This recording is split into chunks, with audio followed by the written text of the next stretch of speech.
Tadi pagi, Jaksa Agung Muda Pidana Khusus atau Jampitsus Febri Adriansyah memberikan penjelasan kepada publik melalui media massa, melalui jumpa pers tentang keterkaitan beliau dengan penggeledahan yang dilakukan oleh Kortas Tipikor, Mabes Polri dan Polda Metro Jaya. Kalau saya ikutin secara runtut penjelasan beliau itu, beliau membuka penjelasannya dengan menguraikan kasus-kasus besar yang sedang ditangani. Ada tata niaga tambang, ada terkait dengan PKH, ada terkait dengan PGN, dan sebagainya gitu. Dalam fase itu, seakan-akan, ini kesan yang saya tangkap gitu ya, Febri mencoba mengungkapkan bahwa apa yang dilakukan oleh Kortas Tipikor Polri kemarin itu seakan-akan koruptor feedback gitu. Itu bacaan saya. Karena dia tidak langsung to the point menjelaskan apa kaitannya antara dia dengan penggeledahan kemarin. Tapi dia membuka dengan introduksi semacam itu. Penjelasan kasus-kasus yang sedang dia tangani saat ini. Ya, sebenarnya buat saya itu nggak relevan gitu. Harusnya dia to the point aja. Nah, dia baru menjawab beberapa poin ketika wartawan tanya. Ya, bagaimana hubungan dia dengan penggeledahan yang dilakukan oleh polisi kemarin? Nah, dia jawab tuh satu-satu tentang kafe yang di Cipete itu dia nggak ada kaitan bisnisnya, ya. Oke, dia nggak mengaku itu. Padahal di sana diketemukan uang cash puluhan miliar, gitu. Ya, dan digaungkan bahwa itu ada hubungan kuat dengan dia. Tapi kita menghargai apapun jawabannya dia. Yang kedua, terkait rumah di Sentul, nah ini dia mengakui terus terang bahwa itu rumah pribadinya yang dia peroleh dengan cara yang bisa dipertanggungjawabkan. Nah, sedangkan uang yang juga jutaan US dollar maupun dolar Singapura atau ratusan miliar dan puluhan batang emas di sana yang diketemukan itu diakui sebagai ada pemiliknya gitu. Dan orang-orang itu bisa ditanyain, ada kegiatannya dan seterusnya. Ya, nah ini menarik buat saya karena begini, kalau polisi melakukan sudah sampai tindakan penggeledahan, kita di dalam praktek ini, saya berbicara praktek, itu sudah pasti ada hal-hal pendahuluan yang dilakukan oleh polisi. Saya percaya bahwa polisi tidak akan gegabah dan ceroboh melakukan penggeledahan, manakala sebelumnya tidak dilakukan tindakan-tindakan sebagaimana mestinya, dari mulai penyelidikan yang tertutup oleh intelijen polisi misalnya, lalu penyelidikan yang sifatnya mulai ke arah pro-justisia oleh resersenya, gitu. Lalu analisa kasusnya, ya sampai dia pasti itu sudah melakukan seluruh analisis dan seluruh pengamatan akan kasus itu, studi kasus itu dengan cara yang komprehensif, gitu. Dia akan mencoba melihat seluruh gambaran total dari kasus itu, lalu modus-modusnya, bukti-buktinya, dan sebagainya. Singkatnya, saya percaya bahwa polisi telah melakukan tindakan-tindakan secara profesional lebih dahulu. Maka barulah sampai dia pada tindakan penyidikan itu. Apalagi ini kasus besar, apalagi dia tahu bahwa ini pasti melibatkan orang besar, gitu. Ya. Dan dia pasti tahu bahwa ada resiko-resiko yang nanti kalau dia salah bisa diperadilankan dan lain sebagainya gitu ya. Dia pasti tahu itu, polisi itu profesional gitu. Jadi kalau dia sampai melakukan tindakan lapangan penggeledahan dan penyitaan barang bukti itu dalam bentuk uang tunai yang ratusan miliar itu, ya, lalu puluhan batang emas di beberapa tempat itu. Nah, itu saya percaya sudah pasti sebenarnya secara internal mereka di dalam kepolisian itu, di dalam tim itu udah jelas. Ya, kasusnya udah terang, modus operandi dari kasus itu bagaimana, terjadinya kasus itu bagaimana, siapa saja yang terlibat di situ, apa saja barang buktinya.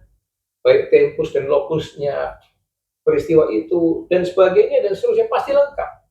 Saya percaya itu, saya yakin polisi pasti melakukan tindakan yang profesional itu karena itu bidangnya, karena itu memang bagian apa hidupnya sehari-hari, khususnya di intelijen, reserse itu kan memang sehari-harinya mereka, gitu ya. Nah, kalau sekarang Febri itu membantah ya bahwa itu hadiah. Nah, makanya sekarang kita lebih baik kita itu mendesak polisi gitu untuk segera secepat mungkin mengumumkan Febri Ardiansyah ini ada kaitan nggak dengan kasus yang kemarin digeledah dengan barang-barang bukti yang ditemukan dan sekarang disita di tangan penyidik. Lalu apa relevansinya katanya Polda didatangi digeruduk oleh orang-orang cepat, berambut cepat, berbadan tegap atau yang diduga kuat sebagai tentara itu. Ya. Lalu apa relevansinya rumah jabatan Febri itu dijaga ketat oleh tentara? Gitu ya. Apa semuanya itu kan harus dijelaskan. Dan kita mengharapkan tidak ada satupun orang di Indonesia ini yang kebal hukum gitu. Maka polisi kita dorong betul agar sekarang menunjukkan kredibilitasnya sebagai aparat penegak hukum yang lebih bisa dipercaya oleh masyarakat. Ya, terutama soal-soal korupsi ini. Karena selama ini kan kalau soal-soal menyangkut korupsi, menyangkut uang, itu polisi kan kurang dipercaya kan. Padahal canggih di bidang-bidang lain, canggih sekali di bidang terorisme, canggih di bidang kriminal jalanan, kriminal umum, ya itu canggih gitu. Nah, di bidang korupsi seringkali hilang gitu. Hilang karena di situ ada uang banyak, terlibat uang banyak.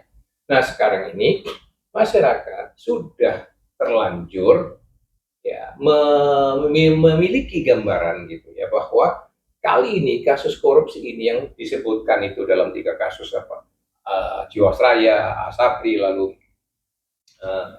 tambang ya ini terkait dengan petinggi KPH Kejaksaan Agung terkait dengan pelaku-pelaku usaha. Nah, maka saatnya Polri betul-betul transparan gitu, mengungkap seberapa jauh sih hasil penyidikannya ini, siapa tersangkanya, ya. Nah, kalau memang bahwa Febri Ardiansyah itu terlibat, ya harus ditindak sebagaimana mestinya. Dia harus dipanggil, diperiksa, ya, diperlakukan standar yang sama seperti orang umumnya. Dan jangan ada perlakuan dengan standar yang berbeda, gitu. Kan seringkali kalau terjadi kepada masyarakat sipil itu standar apa ya penyidikan itu diterapkan dengan penuh oleh polisi.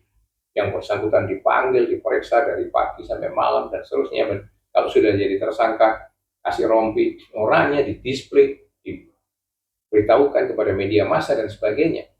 Nah, tapi kalau memang Pak Febri itu tidak terlibat, ya sebaiknya juga ditegaskan ini nggak ada urusannya dengan Pak Febri. Tapi harus dijelaskan itu uang apa yang ada di rumahnya di Sentul itu, emasnya siapa, puluhan batang atau 74 batang emas yang ada di rumah Sentul itu, dalam konteks apa uang cash begitu banyak ratusan miliar di sana, siapa pemiliknya, dan mengapa itu disimpan di rumah dia. Ada banyak pertanyaan masyarakat. Maka kalau Pak Febri sudah tampil memberikan penjelasan, ya kita berikan apresiasi, karena oke, itu sudah cukup fair dan sportif. Meskipun sementara bagi saya penjelasan itu tidak cukup memuaskan. Karena tadi yang saya katakan, dia intronya dengan menunjukkan dulu kasus-kasus besar yang sedang ditangani, jadi seakan-akan kesannya, nah ini jangan-jangan koruptor fake gitu. Misalnya sebanyak itu, ya. Nah, lalu juga membantah bisnis seperti ada kaitan dengan dia. Tapi terkait hal ini lebih baik ya, polisi yang menjelaskan dengan fair, transparan, jujur, ya, agar kepercayaan masyarakat kepada nama baik polisi di masyarakat itu benar-benar bisa dihormati. Kalau polisinya jujur, ya transparan dan profesional di dalam mengungkap kasus ini. Dan ini harus tidak boleh ada pertimbangan-pertimbangan politis. Nanti apakah win-win penyelesaiannya atau siapa di belakangnya Pak Febri, itu kan urusan-urusan politis yang di luar, di balik layar semua yang nggak ada urusan dengan penegakan hukum.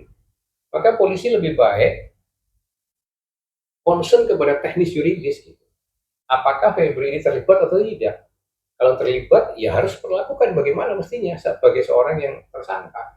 Nah, kalau tidak ya dikatakan ya tidak ada hubungannya dengan Pak Febri. Begitu. Jadi masyarakat biasa jelas dan kemudian biasa melihat penegakan hukum yang tidak diskriminatif, penegakan hukum yang profesional, penegakan hukum yang bisa dipercaya.